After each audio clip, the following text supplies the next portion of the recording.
wins. Talk about the fourth quarter where you were able to have that 13-0 run and pretty much seal this game. Well, first off, I didn't know there was a 13-0 run. Didn't almost realize that we, until you just said that we had won 14 in a row. Probably because it's not something we think about, And I think if there's anything with this season, and I've been through seasons like this, that you always tell yourself you have to celebrate the wins, right? Because I think all of a sudden, like you're saying, 14 wins in a row, man. Like it's really hard to win basketball games in the conference. It's really hard to win conference games in February, and to be able to stack 14 of them. Which now that you're saying this, I think the last loss that we had was at Fordham. We stayed out there and headed to UMass the next day. That film session that next morning probably wasn't that much fun for those guys. If you were to tell us right there that we were going to win the next 14 games, we would have taken it. But it's just probably not how our program is run. It's not how our program operates.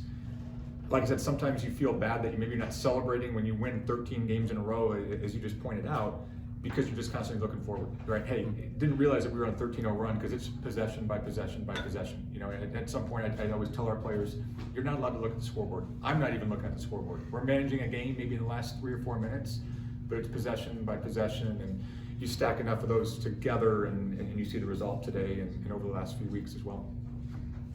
Maggie, 12 of 16 from the field, 3 of 5 from 3, 6 of 6 at the free throw line. Just generic question, kind of walk us through your performance tonight. You're obviously feeling it.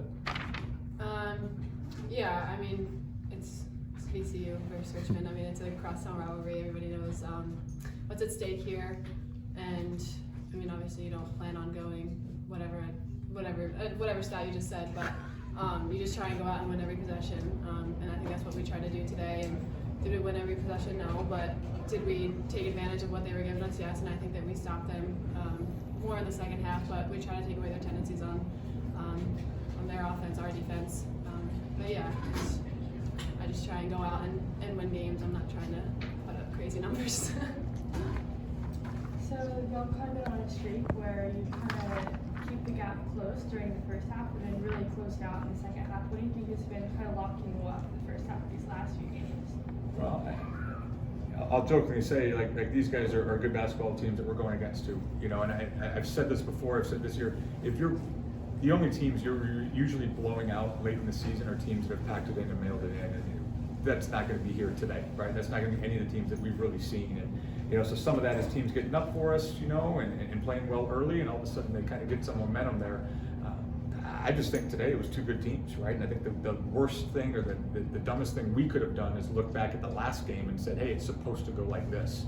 I think that's some of the tightness that maybe we've played with in the last week is, we've won 14 games in a row, and I kid you not, I've had some fans be like, yeah, what's going on with you guys here lately? Like, what's wrong? And it's like, yeah, man, I'm watching film too. I see some things that we got to work on, but there's also this is really hard to win a game. It's really hard to win this many in a row. It's hard to win in this league. It's hard to win on the road. It's hard to win a rivalry game.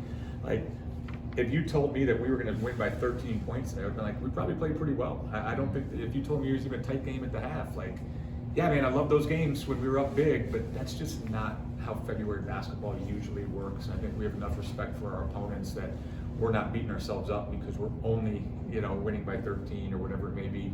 But I think you are right. Teams have really come at us, but that's what you want. I think if you're a coach, you say, let's find the things, let's see what other people are finding out about us and pointing out about us, and then we can make our adjustments from there. Yeah, so with the season kind of wrapping up and you're really quickly approaching that program record for win streak, how are you looking forward to the next game?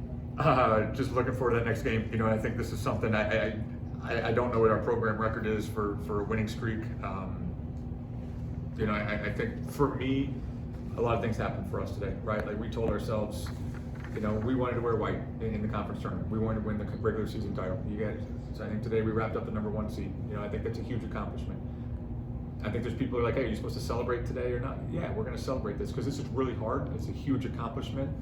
If you told me, 3 years ago when she started here, hey, we're going to go win, go to the tournament, or go to the NIT, and then we're going to win 2 championships. And that's incredible. That's really, really hard to do in a 15-team league with the caliber of basketball-centric schools that we have.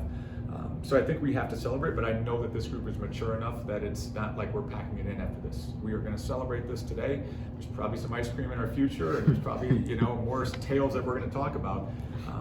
But I think the cool part is 5 years from now, 25 years from now, this group is going to say we won a championship. But also we were mature enough to go out there and still lace them up and play really well on Wednesday, play really well on Saturday, and there ain't no doubt in my mind this group is more than prepared for the tournament in a couple weeks, or 2 weeks. They made 10 threes, you guys made 7, 36-12 edge in the paint. It seemed like that was really the difference with creating those easy buckets down low, great off-ball movement. Was that a huge part of you guys separating here? Boom, you had it, right? And I think that's something that all of a sudden at the half, we were outscored. We had the lead and we were outscored by 18 from the arc.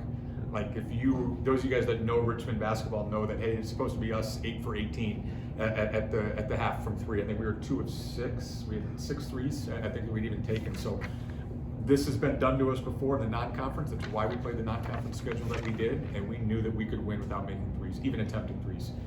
A couple weeks ago with LaSalle, and a couple games since then, it's like, okay, do this. You can say you're taking away the arc, but we're getting some things that we really want at the basket. So the 36-12 points in the paint, thank you for pointing that out, because I thought that was the stat of the game. I'm glad that we narrowed the gap a little bit, the point discrepancy from 3. I thought that was huge as well, but yeah, I mean, I think like Maggie said, we were taking what was available, and as long as you're defending on the other end, usually that works out. It got a little dicey today with the amount of shots that they were making, but proud of our kids of the maturity of not panicking and trying to take shots because we think we're supposed to take them. We took shots that were available today.